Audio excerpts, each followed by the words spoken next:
नमस्कार, मैं हूं पवन त्यागी। अयोध्या में भव्य राम जी का मंदिर बन चुका है। अभी बाकी कुछ भाग बन रहा है, लेकिन रामलला जहां विराजमान है वो तो कंप्लीट हो ही गया है। और अब लाखों की जनताओं की, श्रद्धालुओं की प्रतिदिन वहां भारी भीड़ है। एक अनुमान के अनुसार लगभग 3 लाख श्रद्धालु प्रतिदिन रामलला के दर्शन के लिए पहुंच रहे हैं।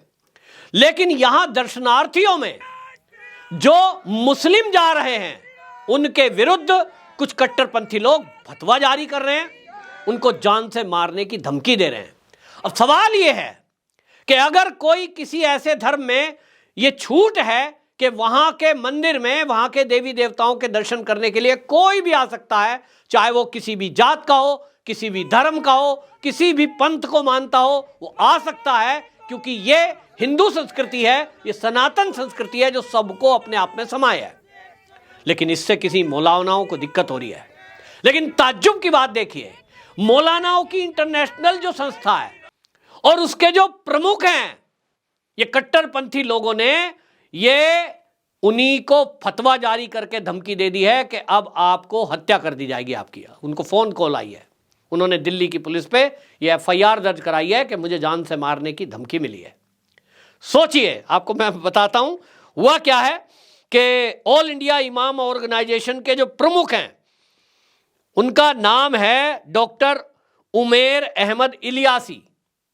अब ये पूरे वर्ल्ड वाइड, केवल भारत की नहीं, इंटरनेशनल लेवल पर सबसे बड़ा संगठन है ऑल इंडिया इमाम ऑर्गेनाइजेशन, और इसके प्रमुख हैं, पढ़े लिखे हैं, डॉक्टर उमेर अहमद इलियासी। ये प्राण प्रतिष्ठा जो हुई थी 22 जनवरी को अयोध्या में, इनको निमंत्रण दिया गया। निमंत्रण जो क्रिश्चियनों के पादरी हैं, प्रमुख चर्चों के, उनको भी दिया गया था। जो गुरुद्वारे में प्रमुख गुरुद्वारों के ग्रंथी हैं उनको भी निमंत्रण दिया गया था। यानी जितने भी आध्यात्मिक क्षेत्र के लोग हैं, उनका पंथ कुछ भी हो, मजहब कुछ भी हो, उन सबको निमंत्रण अयोध्या के प्राण प्रतिष्ठा का दिया गया था श्री राम जन्मभूमि तीर्थ क्षेत्र ट्रस्ट की तरफ से। क्योंकि हमारा तो ये मानना है कि हम किसी सबको ही अपना मानते हैं, सब है ही हैं अपने। एक नूर से सब जग उपजिया, को भले कौन मंद है। ये संतों की वाणी है कि एक ही नूर से सब जग उपजिया, ये सारा संसार उपजा है। तो हमारी जो थ्योरी है, जो संस्कृति है, सनातन संस्कृति और संतों का ज्ञान है, वो तो यही कहता है कण कण में राम, कण कण में भगवान। और इसी थ्योरी को मानते हुए हम तो किसी को दूसरा मानते ही नहीं। हम तो कहते हैं सब अपने ही हैं, एक ही परमात्मा का रूप है, और इसलिए सबको निमंत्रण गया। लेकिन यहां जो कट्टरपंथी लोग हैं उनकी प्रॉब्लम देखिए कि जहां इमामों के हेड को धमकी मिली है। ये फतवा जारी कल किया है। वैसे तो मुझे 22 जनवरी की शाम से ही तमाम मेरे नंबर्स पर अलग अलग जगहों से मुझे धमकियां आने लगी। मेरे खिलाफ नफरत अंगेज़ माहौल बनाने लगे। मेरे खिलाफ उन्होंने जो अब शब्द जो कहने के होते हैं वो कहे। वहां कुछ ऐसी महिला भी पहुंच गई मुस्लिम, जिसमें मैं एक महिला को तो जानता हूं जो दिल्ली में है, और वो उत्तर प्रदेश की एक पार्टी है, उसकी प्रवक्ता भी हैं, शबनम खान। वो शबनम खान दिल्ली से पदयात्रा करते हुए, सोचिए, पैदल अकेली अयोध्या के लिए निकली। उन्होंने बताया मीडिया में कि उनको रात का सपना आया और सपने में उन्हें प्रभु राम दिखे। उन्होंने कहा कि अब तुम जिसकी प्रतीक्षा कर रही थी, अब मैं विराजमान होने जा रहा हूं, तो चलो अयोध्या। वो उठी और उसी हाल में चल पड़ी। सोचिए भाई, भगवान राम उनके सपने में आए हैं और उनको कह रहे हैं, उनकी आस्था है कई सालों से, चल पड़े। इसी तरह एक शबनम ही नाम की मुंबई से लड़की चली, शबनम शेख, वो युवा है, बच्ची है बल्कि, उसको भी इस तरह की प्रेरणा जगी कि प्रभु श्री राम हमारे पूर्वज है और हम सब हिंदू से ही, सनातन धर्म से ही हम सब मजहब निकले हुए हैं। उसको लगा प्रभु श्री राम जी का भव्य मंदिर बन गया है, 22 जनवरी को प्राण प्रतिष्ठा है, हमें दर्शन के लिए जाना चाहिए। प्रेरणा जगी, वो हिजाब में है लड़की। ये शबनम खान जो है दिल्ली की, ये तो फिर भी सूट सिलवार में थी, ये हमेशा से ऐसे ही रहती है, फौजी की बेटी है, शेर की तरह दहाड़ती है, शेर की तरह रहती है। ये तो कभी ऐसा पर्दा उर्दा करती नहीं है पहले से ही। इन्होंने कहा मैं तो, जब वो ये नहीं है कि वो जो है नमाज नहीं पढ़ती, रोजे नहीं रखती, सब करती हैं, लेकिन वो कहती हैं कि मैं इस दकियानुसी विचारों को नहीं मानती। अरब कंट्रियों में आप देखो, बाकी जगह देखो, कहाँ लड़कियां पहुंच रही हैं, तो वो मानती हैं इस तरह से। अब ये लेकिन जो बच्ची है, इसने कायदे से अपने इस्लाम के धर्म के अनुकूल जो वस्त्र है यानी हिजाब, इसने अपने हिजाब पहना हुआ, मुस्लिम धर्म के अनुसार जो ड्रेस है उसके साथ राम नाम की पताका हाथ में ले ली। लेकिन इसी पर इसको ट्रोल किया जाने लगा, यहां तक कि गाड़ी में इसको शबनम शेख को धमकी दी गई, जो मुंबई से पैदल चली है अयोध्या के लिए।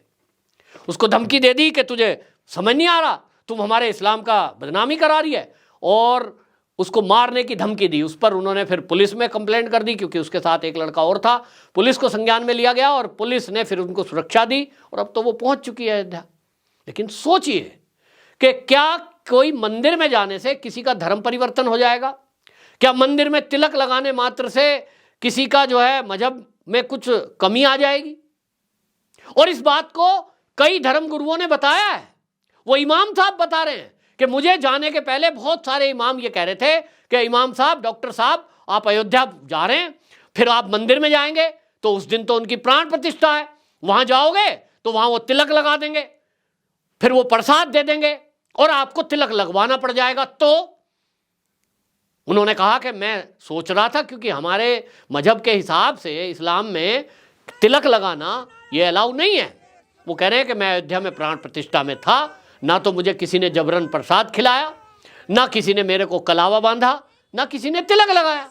भाई वो जान रहे हैं कि ये इमाम साहब हैं, इनका इस्लाम मजहब है, काहे इनको परेशान किया जाए इस तरह से इनकी इच्छा के विरुद्ध। हाँ, जिनकी मर्जी है वो जरूर तिलक लगाते हैं। और मैं तो राष्ट्रीय मुस्लिम मंच जो है, मुस्लिम राष्ट्रीय मंच, उसके अनेक लोगों को जानता हूं जो डॉक्टर इंद्रेश जी के नेतृत्व में पूरे भारत के अंदर, मैंने तो देखा है। मेरी एक बहन है मेरठ में, वो जो है ये सुप्रीम कोर्ट की एक वकील हैं जानी मानी, शुभोही खान, उनकी माता जी, उनका पूरा परिवार। आप देखिए वो खुलेआम वो तो आरती गाती है, राम जी की आरती, हनुमान जी की आरती, पूरे तीज त्योहार, दीपावली पे दीपक खुल के। उन्होंने कह दिया वो जो तुमसे होता हो करो, हमारा जो समझ में आएगा, हम सनातनी हैं, हम नमाज भी पढ़ेंगे तो हम आरती भी गाएंगे। सुप्रीम कोर्ट की जानी मानी वकील है, आओ जरा अखाड़े में, शेर की तरह दहाड़ती है। तो भाई ये जो कट्टरपंथी सोच है इसको छोड़ना पड़ेगा। हम हिंदू मजहब के हिंदू जो सनातनी हैं, जब वो मस्जिद में जाकर रोजा इफ्तियार कर सकते हैं तब तो कोई दिक्कत नहीं है। आप कहें ये आ जाएं, ये कोई दिक्कत नहीं है। हमें ये गुरुद्वारों में नमाज पढ़वा दें, उसमें कोई दिक्कत नहीं है। मंदिर में हमें नमाज पढ़वा दें, इसमें कोई दिक्कत नहीं है, वहां कोई हराम नहीं है मामला। लेकिन ये हमसे ये कह दें कि आप राम जय श्री राम कह दो। मैं बहुत सारे वीडियो देखता हूं, मस्जिद के सामने जय श्री राम क्यों कह रहे हो भाई?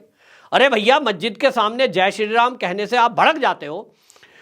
आप लाउड स्पीकर के जरिए दिन में 5 बार जब अजान होती है उसमें अल्लाह का नाम पुकारा जाता है, कोई हिंदू आकर कहता है हमें दिक्कत है? कभी कहा है?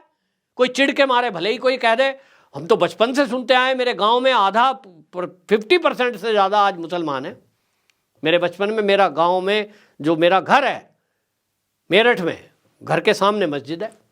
सुबह ही सुबह 3 बजे फिर टाइम है उसका, हम तो देखते थे कि रात को 9 बजे की अजान हो जाएगी। अब जो भी सोने का टाइम हो गया, यही पता लग, पुराने ज़माने में घड़ी होती ही नहीं थी, मस्जिद से अजान होती थी, पता लगता था सुबह की अजान हो गई, अब दोपहर की हो गई, अब शाम की।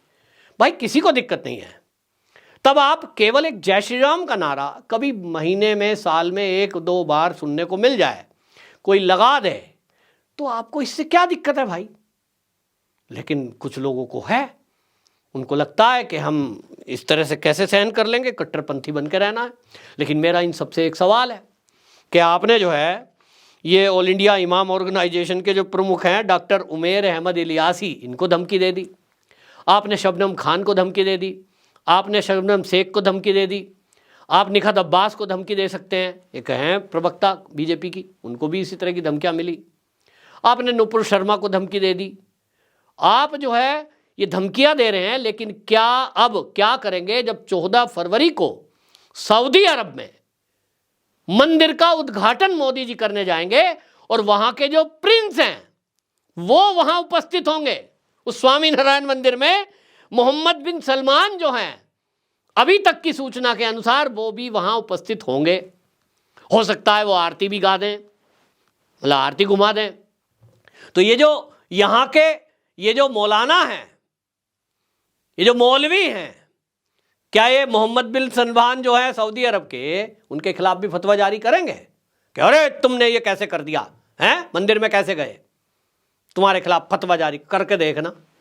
सारी दुनिया उसी को मानती है, करके देखना। और इसीलिए शायद ये मोदी है ना, ये मोदी है, बहुत दिमाग से चलते हैं, इसीलिए शायद 14 फरवरी को मंदिर का उद्घाटन इसी तरह होगा जैसे राम जन्मभूमि में आपने देखा ना अयोध्या का भव्य मंदिर, वैसा ही भव्य मंदिर सऊदी अरब में बन रहा है, तैयार है लगभग। अब तो तारीख ही 10-15 दिन बचे हैं, उसके बाद देखेंगे ये क्या कहेंगे। कट्टरवादिता छोड़नी चाहिए और देखना चाहिए इन कट्टर लोगों को कि दुनिया कहां की कहां पहुंच गई है। आज हम अंतरिक्ष पे पहुंच गए हैं, तुम वहीं पड़े हो। तो ये सब चीजें माहौल खराब करने के लिए है। बहरहाल इस मामले में FIR दर्ज है, हम सबको देखना है, एक साथ मिलकर रहना है। और यही भारत की खूबसूरती भी है, सुंदरता भी है। वसुधैव कुटुंबकम हम तो बोलते आए हैं, बचपन से सुनते आए हैं, पूरी वसुधैव ये एक कुटुंब की तरह है।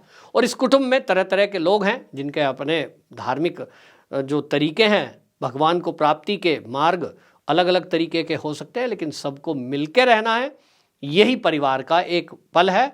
अब देखना ये होगा कि मौलाना साहब को जो धमकी मिली है, शबनम शेख को जो धमकी मिली है, जो शबनम खान को धमकियां मिल रही हैं, जो निखत अब्बास को धमकियां मिली, इस सब के बाद क्या ये सऊदी अरब के प्रिंस को भी धमकियां देंगे, देखने लायक बात होगी। आपके क्या विचार हैं जरूर बताएं। वंदे मातरम, जय श्री राम।